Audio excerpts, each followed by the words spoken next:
Selamat sore Bapak Ibu sekalian. Kedengeran kan ya suara saya? Oke. Terima Kedengeran, kasih. Mbak. Oke, terima kasih. Terima kasih atas kesediaan Bapak dan Ibu untuk meluangkan waktu dalam acara Pojok Pintar Manajemen hari ini. Oke, untuk selanjutnya, perkenalkan, nama saya Syifa yang akan memandu jalannya acara pada kesempatan kali ini. Oke,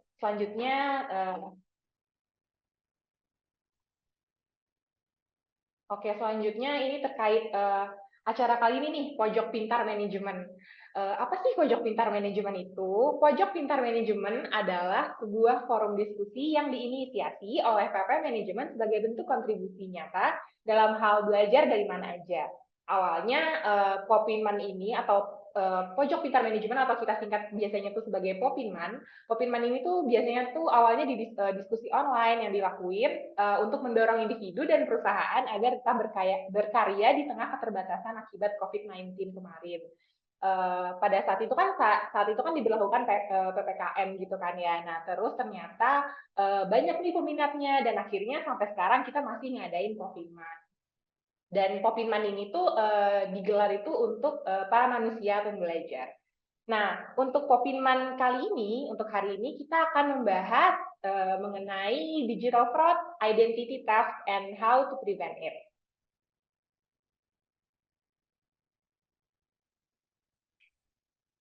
Oke. Nah, untuk selanjutnya, jadi sebelum kita masuk nih ke materi Popinman kali ini, jadi di PPM itu mempunyai beberapa jasa layanan nih. Yang pertama ada program pengembangan eksekutif. Terus selanjutnya juga ada program pelatihan sertifikasi. Terus juga ada namanya PPM In-House Learning atau kalau di PPM kita sebutnya dengan Inggria. Terus yang selanjutnya ada riset dan konsultasi, lalu ada assessment SDM, dan yang terakhir ada sekolah tinggi manajemen atau PPM School of Management. Next. Oke, sebelum kita masuk nih ke sesinya, jadi kita ada aturan mainnya nih, biar kita sama-sama enak ya nanti untuk tanya jawab dan pemaparan materinya. Yang pertama, selama pemaparan materi, semua partisipan akan di-mute. Lalu dalam mengikuti diskusi, partisipan memiliki prinsip positif dan kolaboratif. Lalu nanti setelah itu akan ada sesi tanya jawab nih. Sesi tanya jawab ini akan dibuka ketika moderator mempersilahkan. Lalu jika ingin bertanya, partisipan bisa klik raise hand ataupun bisa juga nanti chat di kolom chat ya. Sesi tanya jawab akan dibuka ketika moderator mempersilahkan. Lalu yang terakhir nanti ada sesi feedback. Diharapkan partisipan dapat mengisi feedback untuk perbaikan ke depannya. Oke, untuk next-nya. Oke, ini kita akan memperkenalkan dari narsum yang pertama di Popinman hari ini, yaitu Bapak Dr. Yohanes Mardinata Rusli. Beliau saat ini sedang menjabat sebagai dosen di Sekolah Tinggi Manajemen PPM Manajemen. Seperti itu. Lalu next-nya, yang kedua, narsum kedua kita,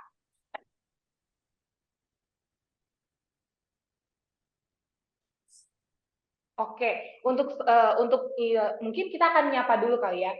Bapak Yohanes Rusli. Bapak Yohanes, apa kabarnya Pak? Boleh di Oke, unmute? sore Mbak Siva, teman-teman Ya, semua Bapak Ibu. sore Pak. Bapak biasanya dipanggilnya Pak Yohanes atau Pak Rusli nih Pak?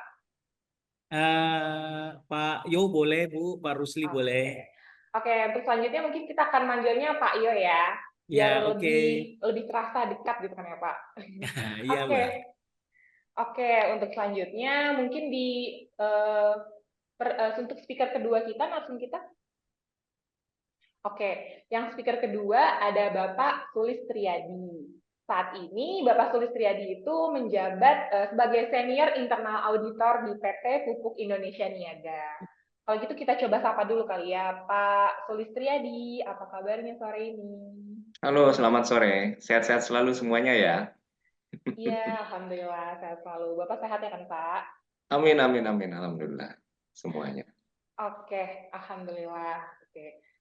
narsum kita udah ada semua nih di sini. Berarti selanjutnya kita udah bisa nih siap masuk ke materinya. Oke, untuk materi pertama akan dipaparkan oleh Bapak Iyo. Kalau gitu kita langsung aja kali ya Pak untuk layar dan materi. Kami persilakan Pak. Ya, oke. Terima kasih Mbak Siva. Salam hormat Pak Sulistiadi. Saya izin untuk share. Silakan Bapak, silakan.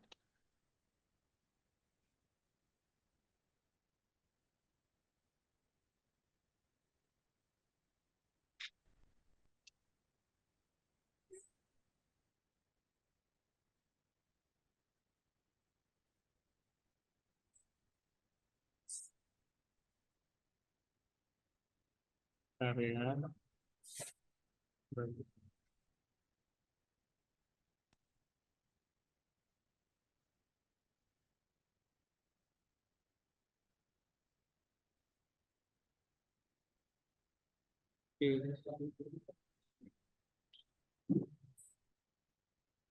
Ya, oke Bapak Ibu semua, selamat sore.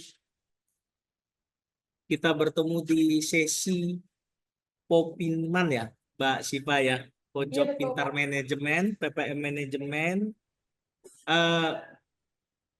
Sebelumnya materi yang kita akan bawakan ini sangat menarik Bapak Ibu, kebetulan berelasi banget dengan kehidupan kita, khususnya untuk fraudnya, karena kita sering di fraud Bapak Ibu oleh berbagai pihak. Karena Bapak Ibu pasti di sini sering banget mendapatkan SMS, mendapatkan WA, ataupun mendapatkan email yang berhubungan dengan digital. Jadi meminta untuk di medsos juga, meminta untuk klik. Nah, di sini saya bersama dengan Pak Pak Ari ya, dengan Pak Ari akan memberikan sedikit pencerahan ataupun yang pernah kita alami juga, di mana di dalam hal ini adalah digital fraud-nya, khususnya identificative-nya, dan bagaimana kita prevent untuk masalah-masalah tersebut, jangan sampai kita terkena, karena itu akan ada dampak-dampak yang nanti akan lebih jelas juga dijelaskan di dalam materi kita sore hari ini. Mungkin itu untuk pendahuluannya Mbak Siva. Saya akan masuk kepada materi intinya. Jadi sebelum kita masuk pada identificative-nya dan how to prevent it-nya, kita akan melihat dulu digital fraud-nya itu sendiri. Nah, pada materi kita hari ini, Bapak Ibu, untuk digital fraud sendiri itu yaitu penggunaan sarana digital untuk melakukan kegiatan penipuan demi keuntungan finansial, Bapak Ibu. Jadi melakukan kecurangan digital pasti ada motifnya, yaitu untuk finansial. Kalau tidak ada finansial, itu tidak mungkin terjadi karena tidak menguntungkan Bapak Ibu. Walaupun hanya berbentuk data, berbentuk informasi, itu pun untuk akhir-akhirnya menuju kepada finansial. Seringkali kita dengar mengatasnamakan salah satu perbankan, mengatasnamakan salah satu perusahaan itu untuk melakukan fraud atau kecurangan di dalam finansial. Nah, penipuan digital menyebabkan kerugian finansial, terungkapnya data sensitif, penyalahgunaan brand atau merek, dan hilangnya kepercayaan di antara konsumen dan pemangku kepentingan lainnya. Nah, bagaimana digital fraud menyebabkan kerugian tersebut? Menyebabkan kerugian finansial dengan penyalahgunaan dan hilangnya kepercayaan di antara konsumen, memerangi penipuan digital yaitu dengan kita harus melakukan fighting, Bapak Ibu, pertempuran kelanjutan dari bisnis dan konsumen. Integrasi teknologi canggih juga menyebabkan munculnya metode penipuan yang canggih, termasuk penggunaan bot. Nah, program ini dapat meniru perilaku manusia untuk melewati langkah-langkah keamanan, terlibat dalam serangan skala besar seperti phishing, credential stuffing, dan memanipulasi sistem untuk tujuan penipuan dengan mengeksploitasi kerentanan dalam platform digital, dapat melakukan transaksi kecepatan tinggi dan mencuri informasi, memperburuk dampak dan skala penipuan digital. Bagaimana cara kerjanya Bapak Ibu untuk digital fraud ini? Nah, ini hanya gambaran umum yang saya ambil dari beberapa artikel yang ada, yang saya adopsi. Yang pertama, yaitu Bapak Ibu, gambaran umum sederhana melalui metode yang dilakukan digital fraud ini. Langkah pertama yaitu dia mengidentifikasikan target berdasarkan potensi keuangan finansial, aktivitas, daring, demografi, ataupun kerentanan yang dirasakan. Jadi sudah ditarget dulu Bapak Ibu untuk digital fraud ini. Nah, kalau contoh nyata seringkali saya temukan, termasuk saya pernah mengalami, yaitu dalam transaksi-transaksi finansial ternyata kita tidak melakukan, tapi tahu-tahu kita sudah ada tagihan Bapak Ibu, dan sudah itulah nanti akan dijelaskan di pada preventifnya, yaitu ada masuk pelaporan, masuk di dalam SMS bahwa kita sudah transaksi, ternyata transaksinya jauh di dunia lain, artinya bukan di Indonesia, bukan pada waktu jamnya berbeda. Saya pernah dapat di London Bapak Ibu transaksi, padahal saya tidak pernah transaksi dengan salah satu kredit card dan bank cukup besar, swasta terbesar, cukup besar di Indonesia. Dan akhirnya saya melihat di SMS, saya melaporkan dan akhirnya harus membuktikan baru kita tidak ditagihkan untuk tagihannya. Nah, itu targetnya. Saya ditarget dari ternyata jaringan internasional, Bapak Ibu. Nah, yang kedua, meniru entitas terpercaya untuk memanipulasi penggunaan yang menaruh curiga agar membocorkan informasi sensitif dan melakukan tindakan yang menguntungkan penyerang. Jadi, seolah-olah dia menawarkan sesuatu, dia pihak tertentu menginginkan sesuatu dengan mengiming-imingkan kepada kita, lalu kita manipulatif untuk mengambil data kita, dan data kita diminta untuk sebagai informasi mereka. Nah, lalu bagaimana digital fraud ini bekerja juga memanfaatkan jaringan bisnis dan faktor manusia, Bapak Ibu, untuk membahayakan akun pengguna, mencuri informasi pribadi dan keuangan yang sensitif, dan melakukan transaksi yang tidak sah. Berikutnya, menipu pengguna agar melakukan pembayaran yang memberikan kredensial atau memasang perangkat lunak yang berbahaya di perangkat mereka. Jadi kita kalau disuruh klik atau kita disuruh melakukan menginput sesuatu, Bapak Ibu, data yang berkaitan dengan ya finansial, khususnya transaksi tabungan ataupun kartu kredit, nah itu yang digunakan Bapak Ibu untuk menipu kita sebagai target. Monetisasi kredensial yang diperoleh dengan menjualnya ke pihak ketiga Bapak Ibu atau di web gelap. Mencuri dana dari rekening bank yang disusupi menggunakan informasi debit atau kartu kredit yang dicuri atau memeras uang melalui serangan ransomware. Berikutnya itu memalsukan IP dan detail lokasi atau menggunakan teknologi anonimisasi untuk menghindari deteksi. Nah, ini kalau menurut Badan Cyber Nasional Bapak Ibu, Indonesia termasuknya cukup banyak dan cukup tinggi. Nanti akan saya tunjukkan di identifikatif kita bagaimana untuk jumlah serangan dari ransomware termasuk dari cybernya. Nah, bagaimana Bapak Ibu dalam pencurian ini? Kita lihat di sini pencurian identitas, pembajakan identitas, atau pelanggaran identitas terjadi ketika seorang menggunakan informasi pengenal pribadi orang lain, seperti nama, nomor identitas, atau nomor kartu kredit, Bapak Ibu. Nah, tanpa izin mereka untuk melakukan penipuan atau kejahatan lainnya, istilah pencurian identitas ini sudah ada sejak tahun 1964, Bapak Ibu. di global itu di dunia internasional sudah ada sejak 64. Nah, sejak itulah pencurian identitas ini ditetapkan secara hukum di seluruh Inggris dan Amerika Serikat sebagai pencurian informasi pengenal pribadi. Pencurian identitas dengan sengaja menggunakan identitas orang lain sebagai metode untuk mendapatkan keuntungan finansial. Kembali lagi pasti ada financial benefit Bapak Ibu untuk memperoleh kredit dan keuntungan lainnya. Nah, ini Bapak Ibu contohnya yang saya ambil dari identified thief di Wikipedia, yaitu bagaimana seolah-olah fraudster ini menjadi sebagai taxpayer Bapak Ibu. Nah, dengan pencurian identitas taxpayer ini atau pembayar pajak untuk penipuan mengajukan dokumen pengembalian pajak atas nama korban. Padahal bukan korbannya penipu itu. Dia seolah-olah menjadi korban dengan klaim pengembalian uang. Lalu income revenue save-nya mengeluarkan pengembalian uang kepada penipu. Lalu korban menyerahkan pengembalian pajak yang sah. Lalu income revenue save-nya menolak pengembalian tersebut karena itu duplikat.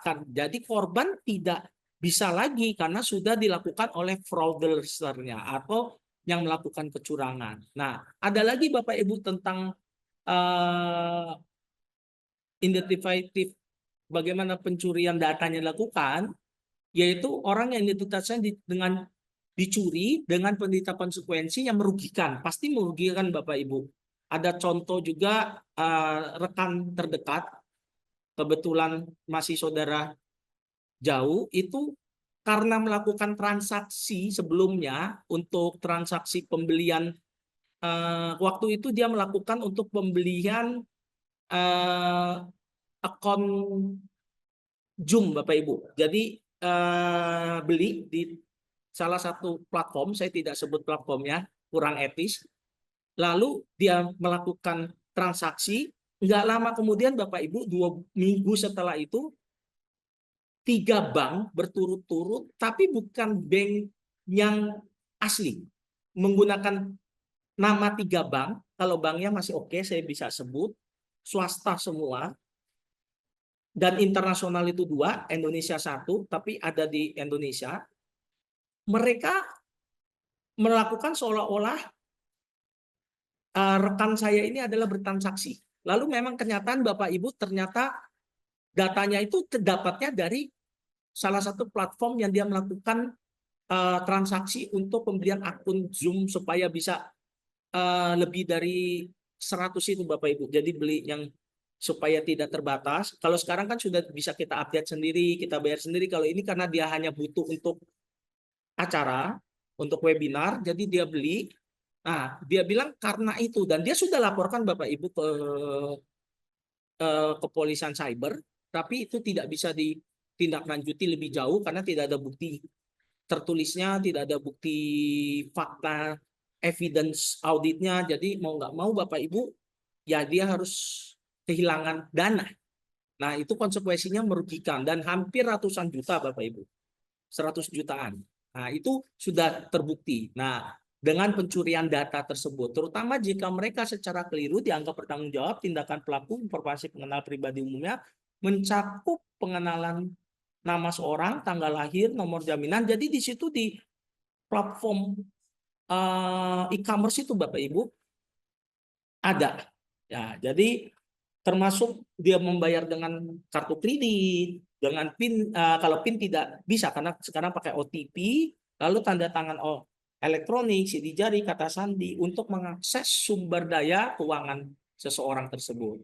Nah, ini contohnya Bapak Ibu, seolah-olah Bank BCA itu melakukan untuk update biaya administrasi, padahal tidak pernah Bapak Ibu. Nah, ini contoh. Lalu juga Bapak Ibu ada juga dikatakan di sini untuk mengisi form. Nah, ini yang dikatakan dia pencurian data Bapak Ibu melalui digital fraud. Lalu diminta nomor rekening, lalu nomor handphone. Nah, kalau untuk permintaan nomor rekening ini Bapak Ibu, kebetulan saya lanjut dulu, ini dengan one click juga tidak sebenarnya. BRI juga waktu itu mengkonfirmasi bahwa tidak ada penggunanya, himbauan untuk hati-hati. Nah, termasuk modus penipuan. Nah, jadi kalau saya berikan contoh di sini, Bapak Ibu, bank swasta terbesar kita, termasuk bank BUMN, itu pun bisa dilakukan, Bapak Ibu, digital fraud-nya. Nah, itu yang harus hati-hati. Nah, termasuk BNI, Mandiri. Nah, saya punya pengalaman juga, Bapak Ibu, untuk Bank Mandiri. Itu saya ditelepon dan saya diminta segera memberikan 16 nomor kartu kredit saya, dan ada di dompet. Saya bilang nanti, dia paksa harus. Kalau enggak, Bapak tidak akan diberikan kartu baru lagi, tidak akan dinaikkan, tidak akan diberikan fasilitas lain lagi. Saya bilang ya nggak apa-apa, saya nggak akan mau lebih. Nah, ternyata itu modus salah satunya, Bapak Ibu, untuk meminta data diri kita, informasi kita. Nah, akan merugikan khususnya finansial. Nah, bagaimana Bapak Ibu mengidentifikasikan cara kerjanya identificative ini, pencurian identitas, yaitu yang terkait dengan phishing dan teknik rekayasa sosial yang sering digunakan untuk mengorek atau menggali informasi sensitif dari korban, profil publik di jaring sosial, layanan online, dan juga digunakan sebagai sumber data membantu penjahat menyamar sebagai target mereka.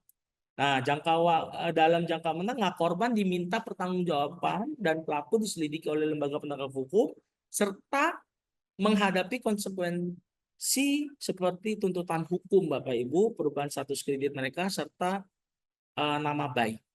Nah, bahayanya apa, Bapak Ibu, di dalam melakukan identifikasi ini, yaitu pencurian identitas tidak hanya merusak reputasi, tapi juga dampaknya keuangan dan kehidupan pribadi. Dilakukan dari pemalsuan dokumen. Nah, ini pemalsuan dokumen, para hacker itu, Bapak Ibu, gampang sekali melakukan itu dengan sekali klik, dengan hanya melakukan melalui digital, itu gampang sekali. Bisa lewat handphone, bisa lewat tabs, dan lain-lain. Nah, aktivitas transaksi online, Bapak Ibu. Nah, kita seringkali transaksi online itu kalau muncul di medsos kita klik. Nah, itu bahaya, Bapak Ibu. Bisa dibobol rekeningnya kalau memang di dalam mobile banking kita dengan alat perangkap yang sama. Harus berhati-hati memberikan informasi. Karena dia juga minta kerabat terdekat, rekomendasi dari pihak yang terdekat. Nah, itu yang diambil datanya, Bapak Ibu. Lalu hubungannya, bahayanya apa dengan masalah hukum? Kalau di Indonesia itu mengatur perlindungan identitas digital, Bapak Ibu, Undang-Undang Nomor 27 tahun 22 tentang perlindungan data pribadi. Undang-Undang Perlindungan Data Pribadi PDP menetapkan kewajiban bagi perusahaan termasuk e-commerce untuk memastikan keamanan data pengguna mereka. Nah, perusahaan harus mengambil langkah yang diperlukan untuk melindungi. Jadi sekarang Bapak Ibu, kalau kita lihat di platform-platform e-commerce, termasuk platform-platform pembelian pariwisata, Traveloka, Blibli, dan lainnya, Bapak Ibu, itu sudah kita harus ada OTP, harus ada sidik jari, harus ada, jadi lebih dari 1-2 kali konfirmasi, Bapak Ibu. Nah, itulah preventif yang dilakukan oleh platform-platform tersebut, Bapak Ibu, perusahaan-perusahaan e-commerce. Nah, modusnya apa, Bapak Ibu, di dalam identifikatif? Ada link phishing, ada dumping diving, ada APK mode, dan ada data breach. Nah, kalau link phishing, menerima email, Bapak Ibu, yang suruh mengklik tautan tertentu. Nah, ini bahaya. Hindari, Bapak Ibu. Nah, pengirim link phishing ini hacker. Sudah marak, dan ini bukan berlaku di Indonesia, Bapak Ibu. Jadi tahun baru tahun 2000 dan sudah terjadi puluhan tahun yang lalu.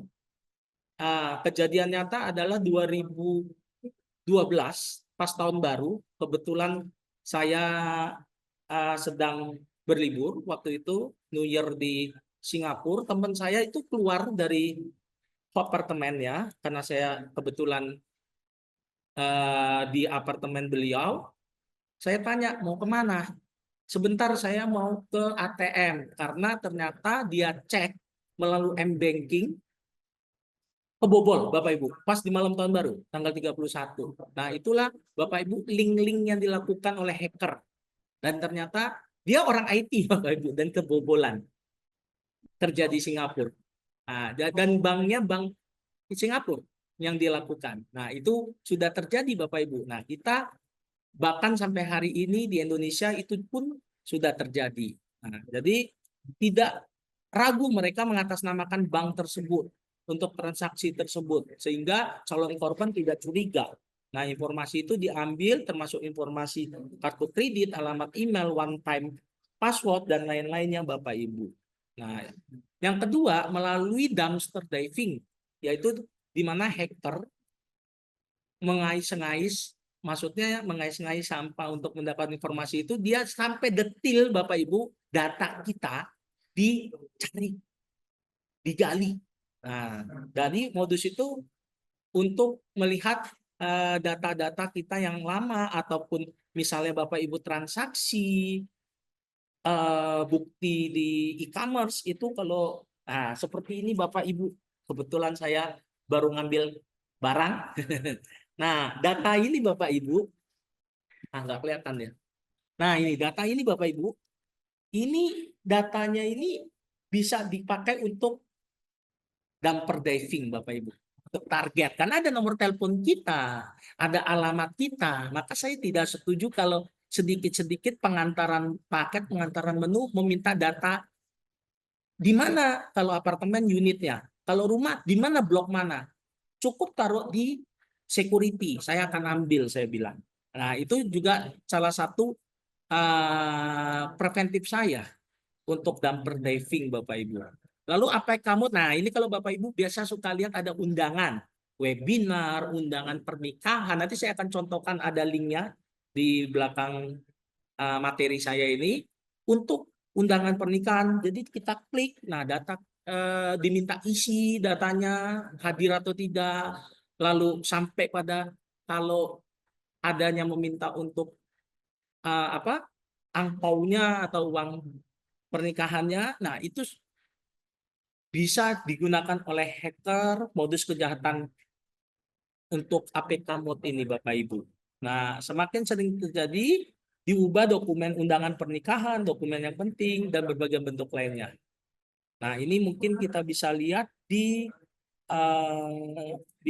link ini nanti akan saya buka di akhir. Bapak Ibu, saya lanjutkan dulu untuk modus yang keempat, yaitu data breach. Disebut juga pembobolan data dengan merupakan upaya untuk meretas database guna mencuri informasi sensitif, termasuk identitas pribadi para pelaku, menggunakan teknik tracking Bapak Ibu dan penanaman virus pada perangkat untuk mencapai tujuan. Nah, biasanya Bapak Ibu di medsos kita itu akan ada link-link Bapak Ibu, termasuk di IG, di Twitter, di Facebook. Nah, link-link tersebut ataupun termasuk di salah satu website Bapak Ibu ternyata ada dikeluarkan promo, marketing dan lain-lain, klik. Nah, itulah Bapak Ibu informasi-informasi yang kita ada di dalam IP kita itu bisa diambil Bapak Ibu tanpa izin.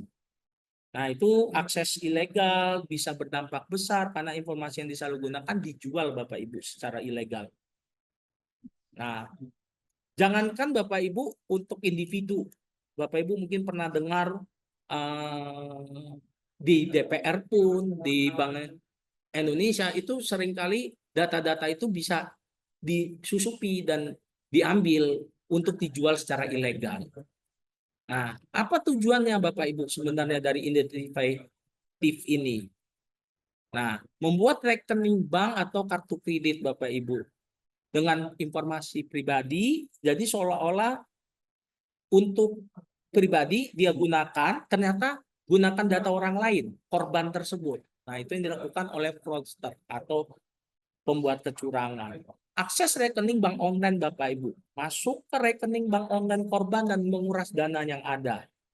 Lalu ini Bapak Ibu kemarin baru terjadi bulan lalu, itu ada rekan dosen itu dia beli tiket untuk anaknya nonton Blackpink dan lain-lain katanya dalam salah satu platform sudah berkali-kali tidak ada masalah. Kemarin beli lagi, klik, suruh kasih kode. Sebelum-sebelumnya seperti itu, ternyata uangnya di rekening lain.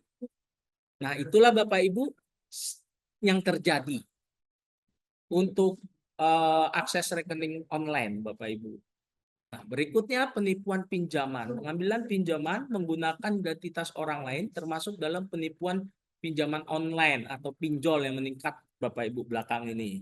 Nah, klaim asuransi dengan menggunakan asuransi korban, padahal korbannya yang memiliki asuransi tidak mengklaim, tapi diklaim oleh yang memiliki datanya. Pembuatan dokumen resmi, yaitu membuat dokumen sah atas nama korban dengan tujuan yang tidak sah, Bapak Ibu. Nah, bagaimana caranya Bapak Ibu melindungi diri dari identified thief ini? Amankan koneksi kita. Jadi koneksi kita kalau bisa Bapak Ibu yang benar-benar aman, jangan mengikuti wifi yang sering tertulis non secure dan lain-lain.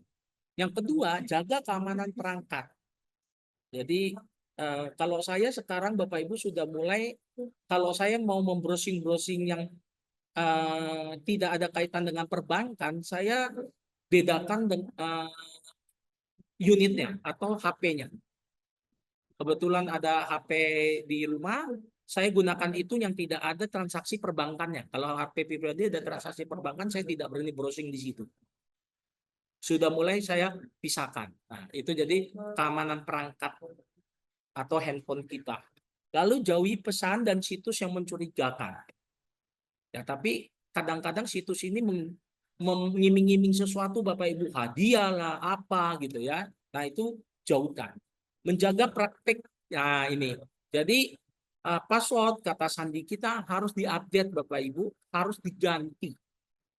Alangkah baiknya sebulan sekali supaya kita bisa terhindar dari fraud, digital fraud. Pantau rekening bank, Bapak Ibu. Kalau di dalamnya nggak ada isi, ya susah Bapak Ibu. Dipantau bagaimanapun nggak akan bertambah ya Bapak Ibu. Saya selalu mantau Bapak Ibu, tapi nggak bertambah-tambah rekeningnya. Ya, jadi percuma dipantau ya Bapak Ibu ya. Nah, jadi kalau Bapak Ibu yang banyak tuh rekeningnya harus dipantau Bapak Ibu. Ya. Lalu berhati-hati dengan data sensitif. Jadi data-data yang ada jangan ini. Kadang-kadang marketing officer atau marketing dari kartu kredit, KTA, minta ini itu suruh masukin. Nah, itu bahaya Bapak Ibu. Lalu jangan berbagi Bapak Ibu kalau ditanya apa, diminta apa yang kita tidak kenal, jangan secara berlebihan. Nah, ini Bapak Ibu jumlah serangan cyber Bapak Ibu yang ada di Indonesia, saya ngambil dari Badan Cyber Nasional Indonesia, Cyber Nasional, yaitu di tahun 2023 nih Bapak Ibu, itu 603.276.807 serangan. Kalau malware itu 1 juta. Nah, alamat IP-nya yang unik itu 1 juta. Waduh, banyak sekali Bapak Ibu. Dan malware uniknya 6.626. Nah, bagaimana kalau kita break per bulan Bapak Ibu? Nah, kalau kita break per bulan Bapak Ibu, coba Bapak Ibu yang tertinggi di Oktober. Sebelum Oktober yang stabil itu di April, Mei, Juni, Juli ya Bapak Ibu. Juli udah mulai turun. Nah, 2023 tahun kemarin Bapak Ibu, itu kan lebaran di Mei, Juni ya Bapak Ibu. Nah, jadi terkait Bapak Ibu dengan event seasonalnya, karena mereka butuh duit kan, butuh melakukan fraud ini. Jadi di April, Mei, Juni inilah kita harus hati-hati Bapak Ibu. Nah, kalau di Oktober ini kalau dikatakan katanya karena triwulan terakhir Bapak Ibu. Nah, tapi Desember sudah mulai menurun. Nah, ini serangan cyber Bapak Ibu per bulan. Nah, Indonesia Bapak Ibu itu serangannya paling tinggi Bapak Ibu. Berarti kita orangnya kreatif dan inovatif semua. Ya. Iya, baik. Pak Yohanes, Iya. mohon maaf izin ini waktunya udah habis nih. Kalau Oke. gitu, ya mungkin ini nanti ini sebenarnya pembahasannya seru banget sih. Kayak aku rasa nih Ya. masih banyak banget ya Pak selanjutnya. Tapi mohon maaf kebetulan waktunya udah Iya, habis. ini tinggal 3 slide kali ya Mbak ya. Oh Mungkin oke, bisa, oke bisa bisa oke. ya, Boleh nanti hanya dipercepat ya mungkin Pak. hanya gambaran-gambaran aja yang akan diberikan. Oke. Nah, ini Indonesia serangannya 147 juta. Lalu kita lihat negara-negara lain Bapak Ibu yang penduduknya banyak juga hanya 30 juta. Tiongkok, Amerika 36 juta. Nah, ini mungkin hanya ini aja. Nah, ini bagaimana Bapak Ibu untuk pencegahannya nanti akan ada di slide edukasi customer nasabah, pemantauan, keamanan data. Nah, ini Bapak Ibu sudah saya berikan yang sebenarnya Badan Cyber Nasional itu sudah memberikan langkah-langkah apa yang harus kita lakukan. Cuma kita kurang literasi Bapak Ibu. Jadi kebetulan saya berikan link-linknya, mungkin Bapak Ibu kalau nanti dapat materinya bisa membuka ini. Ada semua Bapak Ibu yang tadi untuk undangan bagaimana harus apa langkahnya, nanti mungkin contoh Bapak Ibu ya. Saya bukakan satu. Atau nanti Bapak Ibu mungkin bisa buka, itu semua ada contohnya Bapak Ibu. Ya mungkin Ya, nanti itu aja pesan ya Mbak, Pak. ini sudah sebentar. Oh, ini nggak gerak. Ya, Oke, terima kasih ah, banyak Pak Yohanes ya. iya, Nanti oke. untuk materinya nanti akan di-share mungkin di akhir acara ya kalau gitu. Oke, Baik, untuk Pak Yohanes, terima kasih banyak. Mungkin jangan kemana-mana dulu ya Pak. Kita ya. selanjutnya ke narsum yang berikutnya, yaitu Mm-mm. Bapak Sulistriadi. Bapak Sulistriadi, apakah ada di sini? Hmm. Terima kasih Mbak Siva. Pak Ya, Yohanes, Iya, sangat Pak. menginspirasi sekali sharingnya sore hari ini. Dan kepada para peserta, saya ucapkan Assalamualaikum warahmatullahi wabarakatuh. Waalaikumsalam Bismillahirrahmanirrahim. warahmatullahi Oke, wabarakatuh. tanpa untuk ini lagi, saya langsung aja ke materi saya untuk kita sharing ya. ya silakan Pak.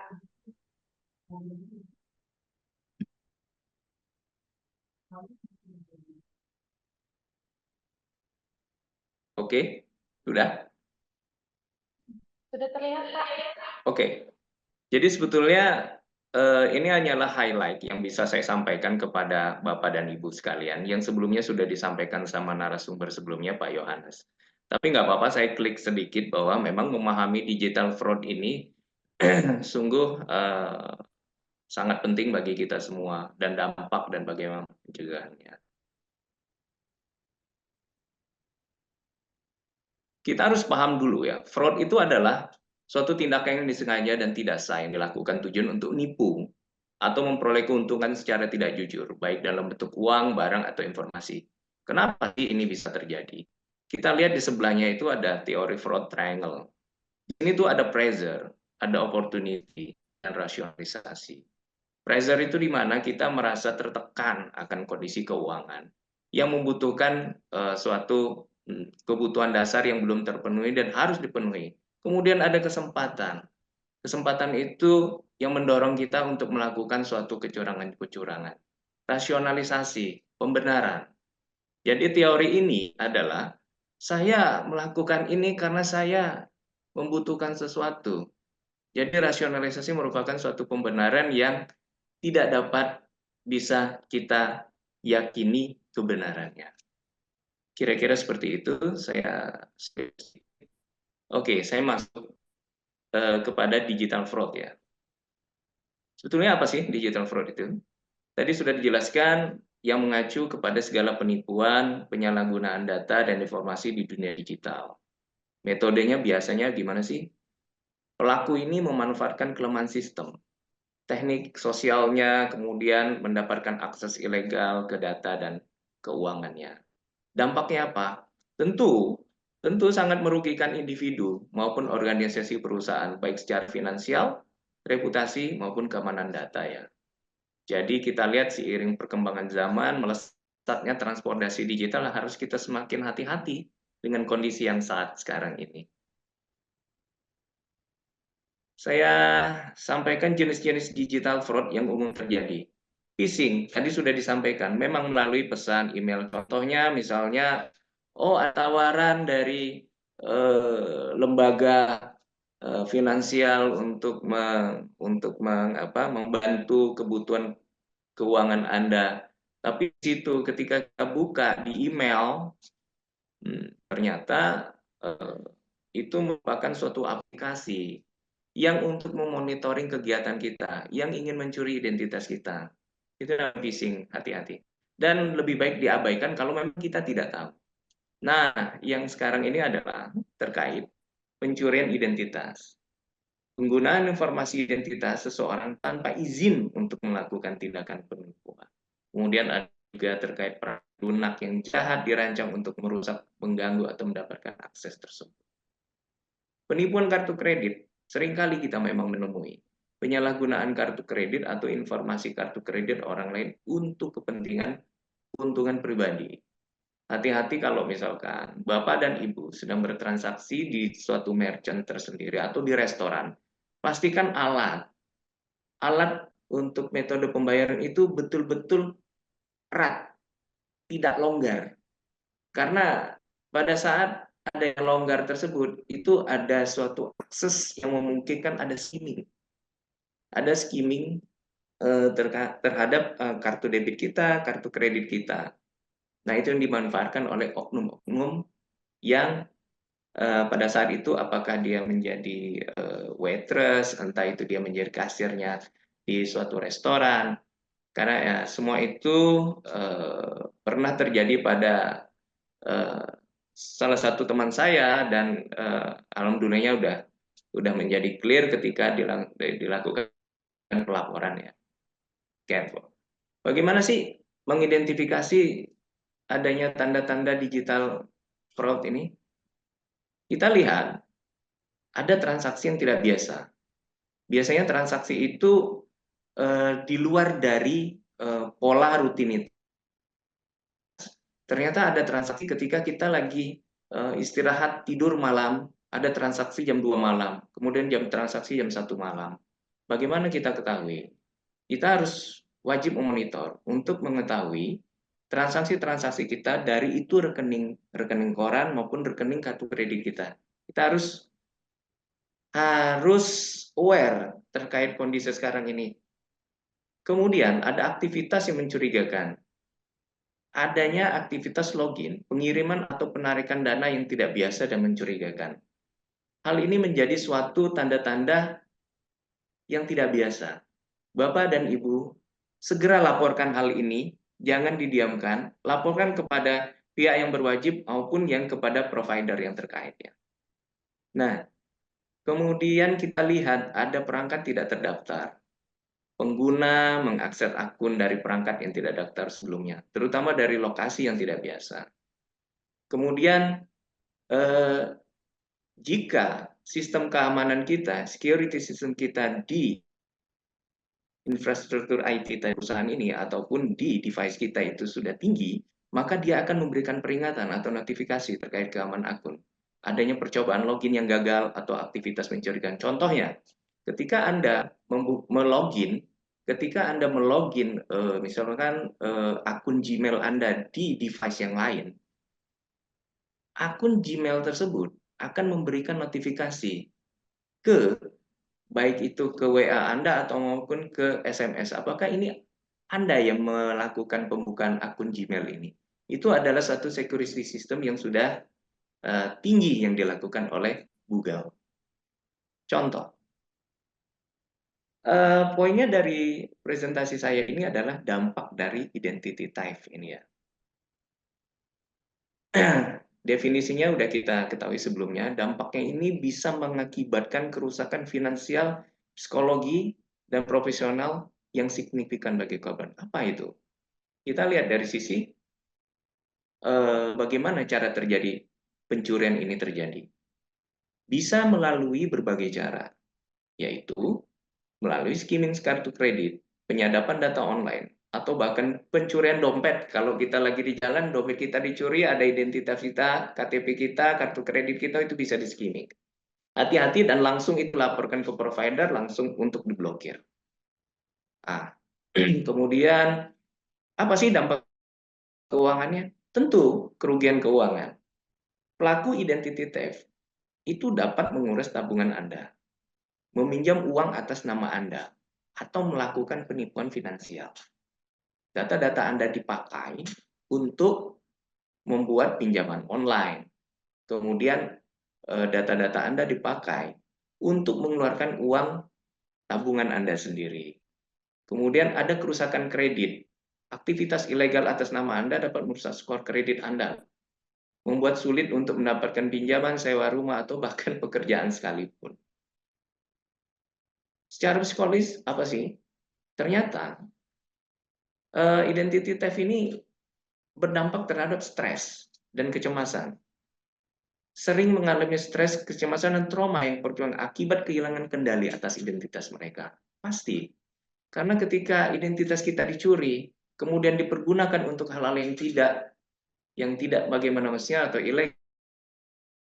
Contoh misalnya adalah identitas kita dicuri, kemudian mereka mengatasnamakan kita meminjam uang kepada teman kita. Tolong, dan tolong, dan tolong, dan ternyata itu bukan kita. Nah, ini stres kita. Kehilangan kepercayaan. Pasti. Peristiwa ini dapat merusak kepercayaan korban ya terhadap sistem dan institusi, serta membuat mereka merasa tidak aman. Pasti akan kehilangan kepercayaan diri, malu terhadap lingkungan, malu terhadap saudara, keluarga, kerabat, teman-teman, dan rekan-rekan kerja. Itu seperti itu. Dampak profesionalnya apa sih? Ternyata karir bisa terganggu loh akibat identity theft ini yang menghambat peluang pekerjaan dan karir korban. Dengan adanya hal yang demikian, dengan adanya tindakan-tindakan ilegal yang telah dilakukan oleh orang lain, berpengaruh terhadap karir kita di suatu organisasi atau perusahaan. Ya. Nah, tentu berdampak yang paling fatal adalah hilangnya pekerjaan, sehingga memicunya pemecatan Anda dalam satu organisasi. Jadi hati-hati sekali. Saya sudah melakukan profil ya atas pelaku digital fraud ini. Salah satu referensi yang saya dapat itu mereka itu memiliki keterampilan teknis, bisa memanipulasi. Kemudian motivasinya paling utama itu adalah finansial. Keuntungan menjadi faktor utama yang mendorong pelaku untuk melakukan tindakan kejahatan. Pasti. Nah, profil demografi itu, pelaku digital fraud itu bisa di mana aja. Kita tidak bisa bilang, oh dia dari daerah sini, oh orang ini pasti keseluruhannya itu semuanya orangnya fraud semua. Tidak. Tapi dari berbagai belakang usia, kita tidak bisa melihat itu. Dari usia, pendidikan, dan wilayah dan geografisnya ya. Bagaimana caranya? Lindungi data pribadi Anda. Jaga keamanan dokumen, kartu kredit, dan informasi lain yang sensitif. Dengan cara apa? Dengan cara seringlah berkala untuk merubah PIN, kode keamanan Anda, dokumen-dokumen Anda, kartu kredit Anda, dan informasinya.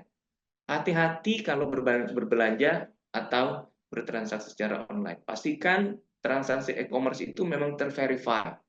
Lihat di tokonya, itu ada teridentifikasi. Ini toko, oh teridentifikasi, kemudian pengikutnya berapa ribu, nah itu bisa menjadi. Kemudian penilaian dari e-commerce itu gimana? 4,9 atau 5 ke atas, mungkin itu bisa dapat diyakini. Kemudian kita harus rutin melaporan kredit kita, aktivitas kartu kredit kita secara rutin. Wajib harus dilakukan sebagai awareness ya. Kesimpulannya ini adalah, jadi identity theft ini dapat membawa dampak buruk secara finansial, psikologi, dan profesional. Namun, dalam upaya pencegahan yang tepat, Anda dapat melindungi diri dari ancaman ini. Solusinya, jaga keamanan data pribadi, waspada online transaksi, monitor aktivitas Anda secara rutin. Jika terjadi identity theft, segera laporkan dan ambil tindakan. Oke, saya mau memberikan sedikit contoh ya. Ini jangan-jangan mungkin di generasi saya, generasi X itu familiar dengan Facebook ya dibanding dengan Instagram yang sekarang ini. Mungkin Bapak dan Ibu tidak sadar, pada tahun 2016 itu kita pernah kecolongan sebagai pengguna Facebook bahwa pada saat pencalonan kampanye Presiden Donald Trump, ternyata Donald Trump itu meng-hire quick account data oleh Cambridge Analytica. Kemudian sama data Cambridge Analytica itu disalahgunakan. Jadi bagaimana dia mengumpulkan data untuk mendukung si Donald Trump ini? Jadi Facebook mengumpulkan data pribadi pengguna melalui aktivitas platform seperti postingan, interaksi, dan informasi profil. Sehingga apa? Sehingga seolah-olah kita sebagai pengguna Facebook ini itu mendukung si Donald Trump dan mendukung kampanye politiknya dia. Akhirnya dampaknya apa? Hal ini mengalami pelanggaran privacy ya. Karena data mereka itu data kita, khususnya disalahgunakan tanpa persetujuan. Kedua adalah manipulasi politik. Data pengguna dimanipulasi untuk mempengaruhi opini dan perilaku politik mereka loh. Ini tanpa sadar kita sendiri tidak paham. Kemudian mereka menyalahgunakan lagi untuk kedepannya. Akhirnya, Facebook mengakui kesalahan dalam mengamankan data dan berjanji untuk memperbaikinya ya. Dan saya lihat di sini ada pemulihan kepercayaan. Satu yang dilakukan sama Facebook itu adalah pembatasan akses data pengembang. Facebook, FB membatasi akses aplikasi pihak ketiga nih sekarang ke data pengguna. Kemudian ada peringatan aktivitas yang mencurigakan. FB mengirimkan peringatan kepada pengguna jika ada aktivitas login yang mencurigakan atau tidak dikenal. Pengaturan privasi yang lebih mudah diakses. Kemudian FB mendesain ulang pengaturan privasi agar lebih mudah dipahami dan digunakan oleh pengguna. Kemudian FB juga bekerja sama dengan otoritas terkait untuk menyelidiki kasus dan mencegah kasus serupa terjadi di masa depan. Apa yang terjadi? 87 miliar loh jumlah pengguna Facebook ini terdampak. Kemudian denda yang dijatuhkan Facebook pada tahun 2009 sama FTC itu sebesar lebih kurang 5 miliar dolar. Kerugian finansial Facebook atas turunnya nilai saham pada tahun 2018 itu anjlok sampai 100 miliaran dolar. Pembelajarannya, marilah kita sama-sama melindungi akun kita, untuk melindungi akun media sosial, kemudian waspadai privasi. Pengguna harus hati-hati ya dalam pembagian informasi pribadi di media sosial, hati-hati. Tingkatkan literasi digital. Pengguna perlu meningkatkan pemahaman tentang privasi digital dan perlindungan data. Ini sudah saya sampaikan sebelumnya dan sebaiknya memang perlu regulasi yang kuat. Nah, tadi Pak Yohanes sudah menyampaikan pada Undang-Undang tahun 2022 ya nomor 27 tentang pengamanan pengguna pengguna identitas diri itu sudah dirilis oleh pemerintah. Jadi dalam hal ini kita sudah dilindungi penuh oleh Undang-Undang Indonesia atas pengamanan data pribadi. Begitu pentingnya perlindungan privasi data pengguna media sosial dan khususnya kita semua agar identity theft ini tidak terjadi. Ada lagi contoh pencurian identitas yang kemarin lagi rame, Kominfo ya. Kasus pencurian data yang terjadi Kominfo ini terjadi pada tahun 2023 kemarin. Jadi kita melihat itu ada deteksi awal kebocoran data PSE. Pihak Kominfo menerima laporan adanya aktivitas mencurigakan dalam sistem mereka. Kemudian pihak Kominfo mengumumkan adanya insiden pencurian identitas kepada publik dan mengambil langkah-langkah tanggap darurat. Dilakukanlah investigasi internal. Tim keamanan cyber segera melakukan investigasi menyeluruh untuk mengidentifikasi sumber tersebut dan dampak insiden, dan mereka menyatakan benar bahwa ada insiden pencurian identitas tahun 2003 ya. Apa yang terjadi sih dampak pencurian identitas ini? Kebocoran data itu sangat sensitif. Krisis kepercayaan publik sungguh akan menurun kepada pemerintah, di mana menimbulkan kekhawatiran di masyarakat terkait keamanan data mereka yang tentu akan disalahgunakan. Tentu secara finansial akan rugi di mana penyalahgunaan data pribadi menyebabkan kerugian finansial bagi korban, seperti pembobolan rekening atau pemalsuan identitas. Akhirnya, upaya yang dilakukan Kominfo melakukan investigasi secara komprehensif, kemudian melakukan langkah darurat mengaktifkan prosedur tanggap darurat, termasuk pemblokiran akses, pemulihan data, dan pengamanan infrastruktur. Dan Kominfo juga berkoordinasi dengan kementerian terkait dan BSSN untuk memastikan penanganan yang menyeluruh dan efektif. Jadi memang penting ya peran Kementerian Kominfo pada saat itu, dia sebagai otoritas utama dalam pengaturan pengawasan teknologi informasi dan komunikasi Indonesia, sebagai juga penyedia infrastruktur bagi pemerintah dan masyarakat, kemudian juga sebagai pemangku kebijakan, merumuskan kebijakan regulasi terkait keamanan cyber di Indonesia. Dan yang paling penting adalah melakukan audit keamanan cyber secara berkala. Bahkan bukan untuk Kominfo, tetapi untuk kita semua, baik itu organisasi, perusahaan, lembaga, sebaiknya dilakukan audit keamanan secara berkala untuk mendeteksi betul-betul bahwa keamanan informasi atas organisasi kita, perusahaan kita, lembaga kita itu sudah aman, terjamin dari serangan-serangan dari luar. Saya kira cukup, Ibu Syifa, sharing saya terkait dampak dari identity theft ini yang bisa saya sampaikan. Terima kasih. Ya, terima kasih banyak Pak Sulis Priadi untuk pemaparannya. Ini seru banget sih sebenarnya pemaparan sore ini. Begitu. Oke, untuk sesi selanjutnya kita akan buka sesi Q&A. Oke, untuk pertanyaan, ini saya lihat udah ada nih di kolom chat nih Bapak-Bapak. Ini pertanyaan untuk Pak Ari. Bagaimana cara antisipasi digital fraud di perusahaan EPC? Apa ada contoh realnya? Iya. Kebetulan memang saya di perusahaan EPC, di PT Rekayasa Industri saat sekarang ini statusnya, sejauh yang saya ketahui adalah perusahaan EPC Rekin, untuk Rekin sendiri di grup pupuk Indonesia belum pernah ada kejadian kasus untuk pembobolan identity theft ya. Karena dari sisi Rekin sendiri telah melakukan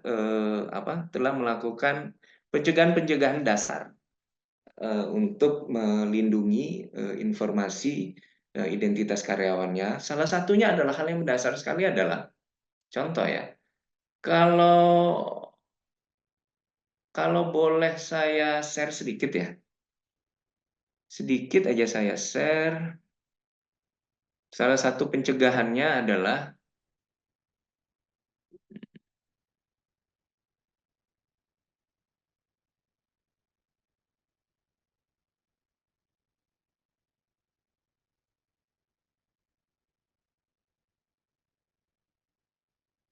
jadi PT Rekayasa Industri Rekin secara berkala melalui emailnya. Jadi melalui emailnya Rekin itu Bapak apakah akan share sesuatu? saya share. Ini saya share ya. Di Oke. sini nggak muncul. Sebentar. Oke. Oke, sudah Pak. Ini udah masuk. Udah ya. Jadi saya mencoba untuk share sedikit ya. Jadi Rekin itu sudah melakukan langkah-langkah umum seperti halnya perusahaan besar lainnya. Jadi Rekin sudah menerapkan sistem manajemen keamanan informasi standar ISO 27001 ya. Kerangka kerja standar ini mengelola risiko keamanan informasi. Kemudian secara berkala IT perusahaan mengedukasi keamanan kepada karyawan, memberitahukan lewat email, meningkatkan kesadaran karyawan terhadap ancaman phishing, malware, dan kebocoran data lainnya. Kemudian sistem akses terbatas. Artinya tidak semua bisa mengakses kecuali karyawan yang sudah terlegitimate ya. Satu contoh adalah seperti ini ya.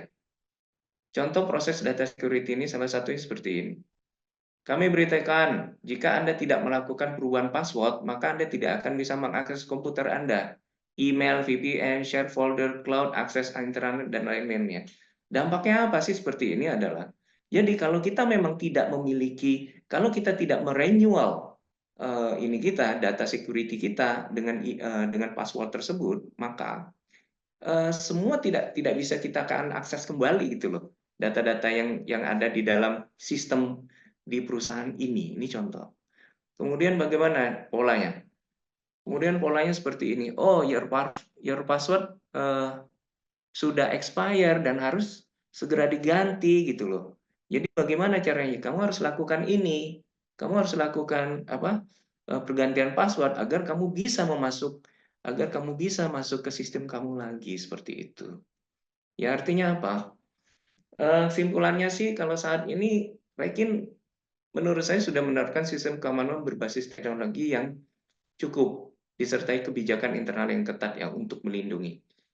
Nah, seperti yang saya sampaikan sih, tidak ada informasi yang langsung menunjukkan bahwa Rekin saat ini pernah mengalami kasus pencurian identity theft. Namun, sebagai perusahaan yang bergantung pada teknologi informasi, Rekin menghadapi berbagai risiko terkait keamanan juga.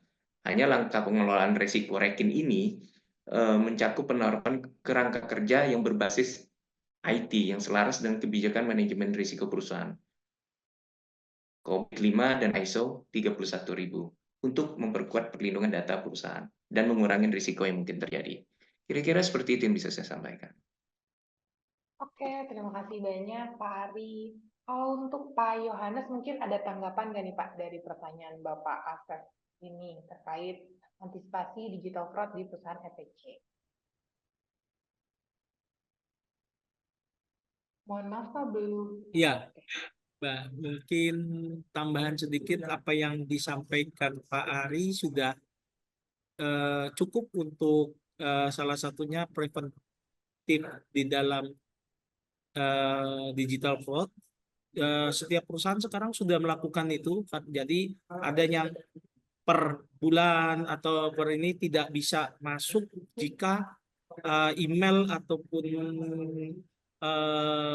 kata sandi itu tidak diganti di email kita atau di kalau di perusahaan itu mungkin di HRIS, di Odo atau di ini ya Pak ya. Jadi itu harus ada memang secara sistem dan supaya tadi seperti yang di teori adalah ada pergantian kata sandi yang dilakukan secara berkala supaya juga membuat polanya itu tidak terbaca oleh para digital fraud atau hacker-hacker yang akan melakukan itu. Karena IP saya belum buka juga untuk IP-nya Pak. Kalau dari Badan Cyber itu sangat banyak banget. Di Indonesia itu IP address paling tinggi. Bahkan satu IP address itu bisa melakukan jutaan serangan cyber ataupun malware. Nah, itu mungkin bisa dilihat di web resmi Badan Cyber Nasional Indonesia, Bapak Ibu. Di situ banyak kita diberikan edukasi, Bapak Ibu, untuk kita semakin menjaga identitas diri kita, menjaga yang berkaitan dengan transaksi-transaksi keuangan, finansial, khususnya perbankan. Mungkin itu Mbak Siva yang bisa ditambahkan. Oke, terima kasih banyak Pak Yo atas tambahannya. Oke, untuk pertanyaan selanjutnya nih, apakah ada yang mau raise hand? Untuk para peserta yang mau bertanya, ada yang mau raise hand nggak? Mungkin yang mau bertanya boleh raise hand. Oke, mungkin masih malu-malu kali ya kalau raise hand. Jadi kita coba pertanyaan selanjutnya nih ada di chat dari Bapak Labansi Neo ya. Saya pernah mengalami suatu kejadian di mana pada saat saya melakukan searching di internet tentang kebutuhan training, maka akan masuk iklan di email saya tentang penawaran yang berkaitan dengan tema pencarian saya tersebut.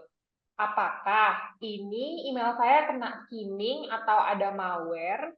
Tuh, ini mungkin pertanyaannya bisa dijawab oleh Bapak-Bapak, mungkin gantian, atau Pak Yohanes dulu kali ya, yang sekarang masih buka ininya. Silakan Pak. Iya, oke. Terima kasih Mbak Siva untuk Mas, saya panggilannya apa ya, Mas Banci atau Mas siapa ya, Mas? Iya Mas. Iya, Siapa? Mas Bansi aja, Pak. Mas Banci. Oke, selamat sore Mas Banci. Sore, Salam Pak. kenal. Siapa? Salam kenal. Iya, jadi memang Mas ini seringkali terjadi bukan hanya untuk misalnya searching untuk hanya training ya Mas. Kalau searching misalnya kayak pembelian pariwisata termasuk pesawat, terus hotel di salah satu platform, lalu tiba-tiba atau di e-commerce tertentu, platform tertentu, tiba-tiba kita langsung ditawarin Mas. Banyak. Di email bisa masuk ataupun biasanya di medsos-medsos kita, di IG terutama. Langsung saya pernah searching catering misalnya. Tahu tuh semua catering masuk. Nah, itu mungkin sistem Mas, dan memang eh, kita tidak bisa katakan, kalau saya boleh berpendapat, tidak boleh, saya tidak bisa mengatakan ini scamming atau malware ya, karena memang itu kan seperti secara coding itu seperti untuk sponsor ya, Oh, sponsor untuk siap. marketing. Mungkin itu Mas pendapat saya. Mungkin Pak Ari bisa menambahkan. Betul Pak Yohanes. Jadi saya pun juga kondisi seperti itu juga pernah gitu. Jadi dia menawarkan secara running terus secara terus menerus. Pada poinnya adalah ketika dia minta cookies itu ya hati-hati. Ketika dia minta cookies itu untuk menaruh cookies gitu, Anda bersedia cookies? Accept atau reject. Iya. Jadi kalau misalkan Anda akan ngeklik itu, Anda sudah menerima risiko nih bahwa Anda akan menerima terus informasi gitu loh ya. Nah, kemudian apakah itu masuk ke dalam malware? Belum tentu juga. Persis yang seperti yang disampaikan Pak Yohanes, itu adalah mungkin bisa saja salah satu strategi digital marketing yang dilakukan sama salah satu platform. Untuk bisa agar ketika sekali kita klik, ya itu dia akan muncul terus. Kecuali itu kita kita namanya karantina ya, kita treatment supaya kita, karena sekali klik bisa saja kita itu sudah secara tidak langsung itu melakukan langganan subscriber atas sponsor tersebut. Jadi dia terus menerus. Caranya adalah kalau Anda merasa terganggu, buka itu di settingan. Cari itu aplikasi di settingan, itu ada apa di settingan komputer Anda, PC Anda atau laptop Anda, itu ada apa? Ada aplikasi-aplikasi yang sudah nempel di mana di laptop Anda. Jika ada yang menurut Anda ini janggal, ada aplikasi yang terkait yang Anda lakukan treatment, salah satunya apakah itu di karantina atau itu dihapuskan atau di unscribe. Seperti itu solusinya, Pak. Demikian yang bisa saya sampaikan. Pak, terima kasih banyak, Pak. Ya, terima kasih banyak Pak Yohanes dan Pak Ari. Untuk pertanyaan selanjutnya, ini ada yang mau raise hand nggak sebelum aku bacakan pertanyaannya? Mungkin ini Mas R. Ramadan Priyo Prasetyo mau raise hand nggak untuk bertanya? Oke, oke, aku langsung coba ini ya, bacain aja ya pertanyaannya. Jika memang sudah diedukasi dan memiliki infrastruktur, mengapa faktor internal menjadi kesalahan utama yang sering terjadi? Apakah memang di internal masih belum mumpuni untuk menangani digital fraud? Mungkin dari Pak Yohanes dulu. Gimana Pak menurut Bapak? Ya, oke, Mbak Siva. Terima kasih. Ya, dengan Pak Ramadan ya, Pak Priyo ya. Oke, selamat sore Pak. Nah, memang jangankan internal ya Pak, bahkan sekelas selevel negara juga sudah Pak, yang saya tadi sudah singgung di web resmi Badan Cyber Nasional itu Itu sudah ada semua, Pak. Tapi memang, nah itu dia, Pak, literasi atau sosialisasi yang harus terus ditingkatkan. Kalau sosialisasi kan berarti dari pihak pemerintah atau dari pihak eh, yang punya wewenang. Nah, kalau dari pihak kita sebagai netizen atau sebagai eh, orang awam, kita literasi kita yang harus kita tingkatkan. Nah, maka di sini sering terjadi digital itu karena memang kita tidak memahami itu. Mungkin perlu edukasi yang lebih tinggi. Nah, per 7 November yang saya baca, Pak, di web eh, Badan Cyber Nasional, itu eh, akan ada wacana dari pendidikan dasar, pendidikan menengah, itu sudah mulai ada mata pelajaran cyber, Pak, digital, keamanan. Nah, itulah mungkin salah satu sosialisasi atau edukasi yang sudah dilakukan oleh pihak BSN. Kebetulan saya punya alumni, kebetulan saya masih ada di grup alumni saya, itu alumni SMA saya, sudah bapak-bapak sudah cukup berumur dan beliau salah satu pengajar cyber katanya. Di situ juga beliau katakan sudah nanti akan ada edukasi untuk adik-adik katanya yang dari sekolah dasar sudah mulai karena kita digital ini sudah sangat globalisasi kita. Jadi kita harus mempersiapkan itu. Nah, itu sudah mulai akan ada, mudah-mudahan wacana itu tidak sebatas wacana, akan ada implementasinya dan mudah-mudahan sudah bisa tahun TA atau tahun ajaran ke depan sudah bisa dimasukkan di dalam kurikulum untuk tingkat sekolah, Bapak Ibu. Itu mungkin tanggapan saya, mungkin ada tambahan dari Pak Ari, silakan, Pak. Sedikit saja Pak Yohanes, Pak Yohanes sudah menjelaskan secara komprehensif ya. Kenapa sih faktor internal? Dan itu sudah diedukasi. Kemudian infrastruktur sudah ada. Kenapa sih itu bisa menjadi satu kebocoran? Pertama adalah kita juga harus paham bahwa tidak semua orang bisa kita edukasi dengan cara penyampaian literasi yang mungkin bagi kita sudah memenuhi dengan kriteria dan standar yang ada. Namun bagi saya, edukasi itu tidak cukup hanya dalam satu kata ya, dalam satu artian, dalam satu perputaran. Edukasi dalam pengamanannya sangat penting dan memang harus berkala.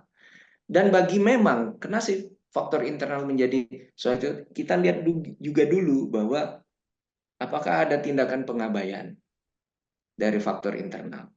Itu harus dievaluasi. Bagaimana cara mengevaluasi tersebut? Kalau kita sudah melakukan pemeriksaan secara berkala, audit berkala atas audit IT, audit terkait pemeriksaan perkara COVID, kerangka kerja dari sistem informasi. Saya kira hal demikian itu bisa kita atasi atas risiko-risiko yang kemungkinan yang akan menjadi masalah bisa termitigasi dengan baik. Saya kira cukup. Terima kasih, Pak. Oke, terima kasih banyak Pak Ari dan Pak Yohanes. Ini karena masih ada satu pertanyaan lagi, kita coba ya. Selamat sore Pak Ari dan Pak Yohanes. Data PDN sudah leak atau sudah bocor. Data Kementerian PPATK semua ada di PDN. Risiko makin tinggi untuk masyarakat Indonesia karena kita tidak bisa memastikan kalau data masih tersimpan di hacker. Sehingga sangat mudah dimanipulasi untuk di-reuse untuk pinjol fiktif, pengurasan rekening bank, sampai dengan PayPal. Yang pertanyaan yang pertama, bagaimana cara kementerian atau tim terkait menanggulangi penyalahgunaan data? Yang kedua, bagaimana strategi sosialisasi ke masyarakat agar lebih aman? Dan yang terakhir, apakah yang dilakukan oleh Kominfo saat ini sudah proper untuk korektif dan preventif action-nya? Boleh mungkin dijawab oleh Pak Adi terlebih dahulu? Terima kasih. Pertanyaannya sangat spesifik sekali ya. dan sangat khawatir sekali dengan kondisi yang ada kejadian pembobolan PDNS ini ya. Yaitu yang terjadi di Surabaya kalau nggak salah. Cuma yang bisa kita sampaikan adalah tindakan Kominfo. Saya yakin pemerintah sudah melakukan tindakan secara komprehensif dengan cara melakukan investigasi secara komprehensif yang sudah saya sampaikan sebelumnya.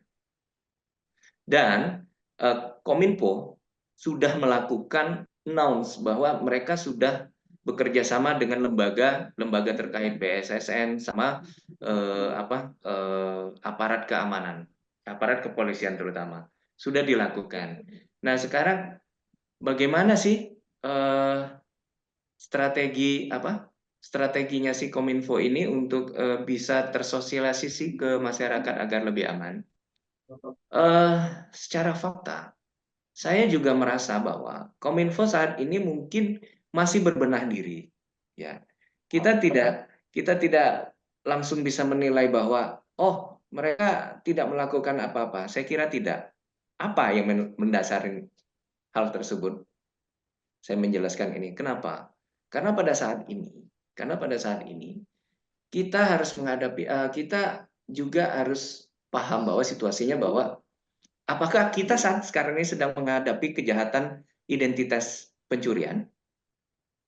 Jika kita sudah merasakan itu bahwa memang Kominfo belum melakukan apa. Namun sejauh ini dari tahun 2022 sampai 2023 hingga saat sekarang ini yang saya rasakan sendiri itu saya tidak mendapatkan hal-hal yang melewati dari kelaziman ya atas pencurian identitas karena memang kita sendirilah sebetulnya yang wajib untuk melindungi diri kita sendiri terutama. Kominfo merupakan tools saya bilang. Dia sebagai lembaga koordinasi untuk pengamanan data informasi warga negara Indonesia. Memang dia melakukannya, dia yang membuat regulasinya.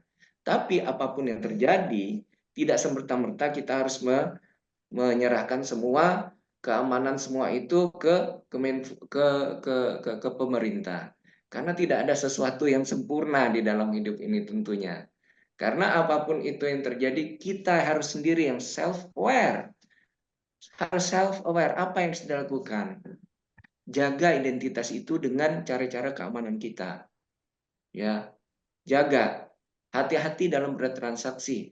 Oh ya, saya lupa. Hati-hati juga dalam ada contoh dari beberapa referensi yang saya dapatkan itu, apalagi ada anak-anak kita ya yang sekarang ini, ketika tiba-tiba didatangin seolah-olah ada reporter itu ada influencer bilang bahwa Anda memenangkan dari hasil ini saya loh ya, Anda terpilih, hati-hati.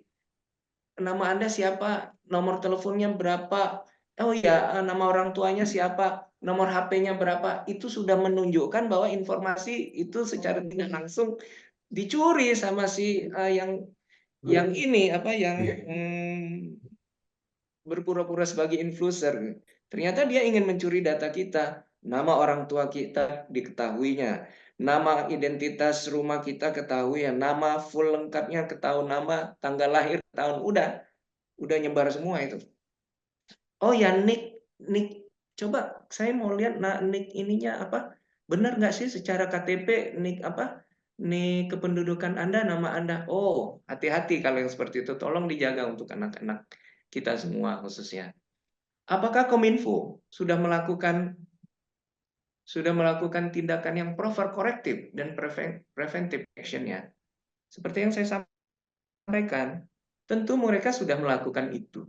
Hanya mungkin informasi yang tersampaikan mungkin sebagian ada tersampaikan, mungkin ada juga yang belum tersampaikan. Baik itu secara digital maupun secara non-digital untuk disampaikan ke masyarakat. Seperti itu.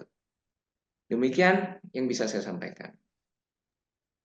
Oke, mungkin ada sedikit tanggapan dari Pak Iyo.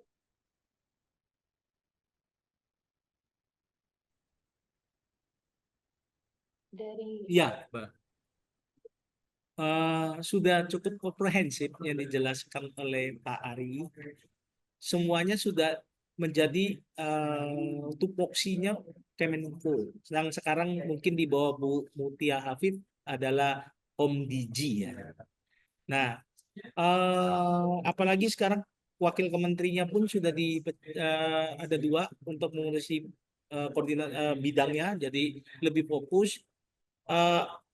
Sudah semua ada prosedurnya, sudah ada lakukan, maka itu juga bekerja sama dengan Badan Cyber Nasional, bekerja sama dengan polisi cyber.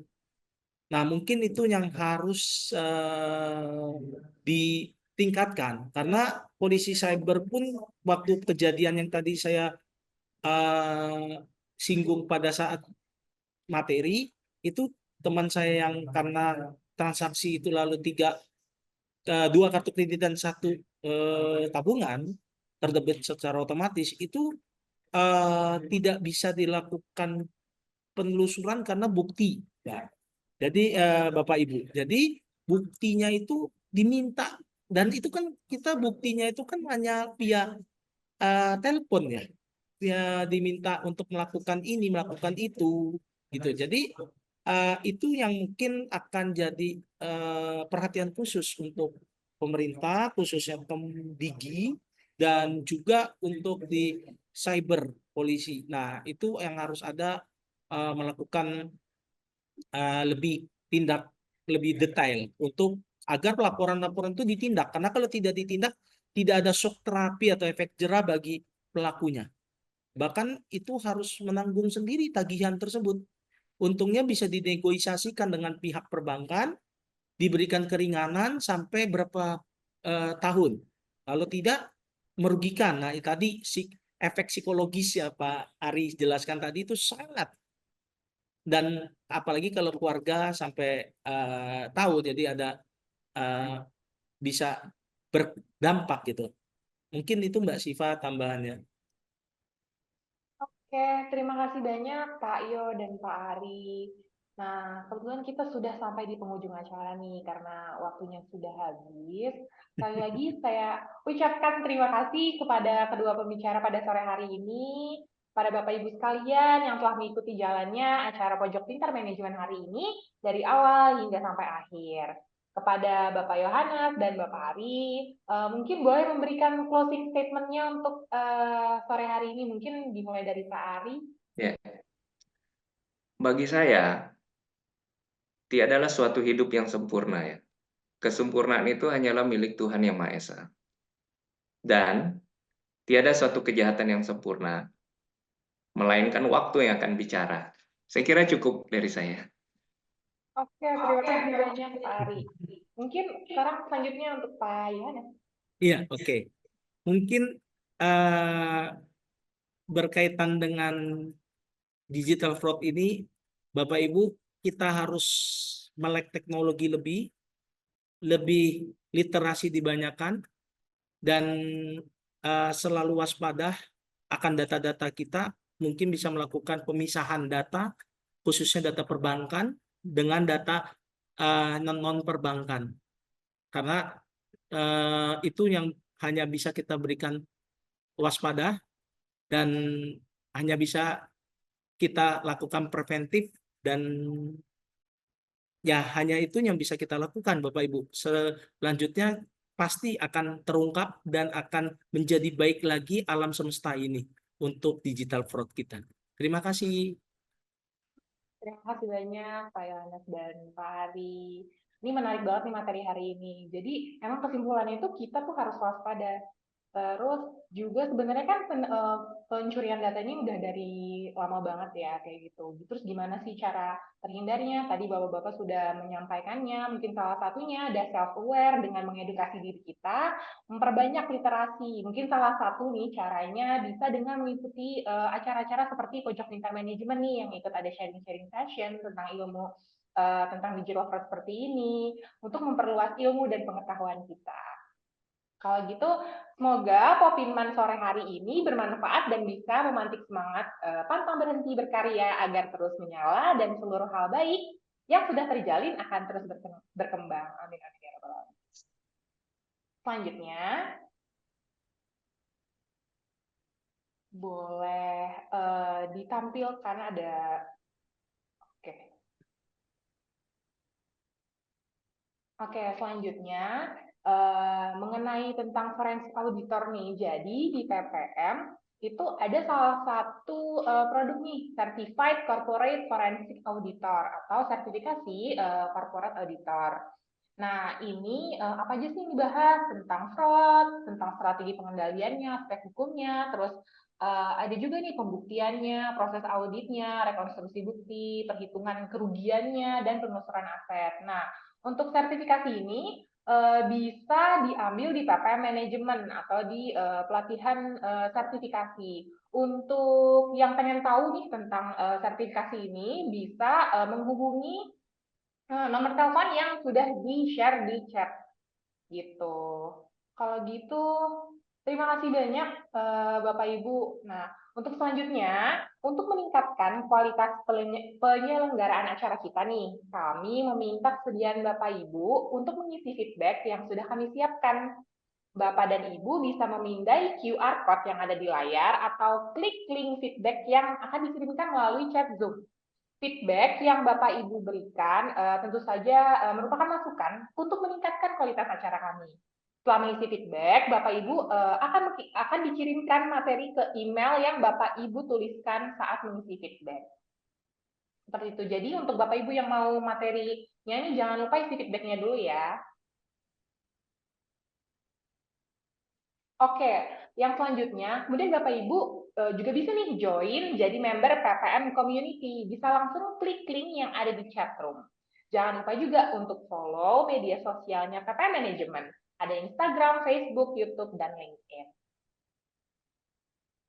Oke Bapak Ibu, tidak terasa sudah kurang lebih 2 jam acara ini berlangsung.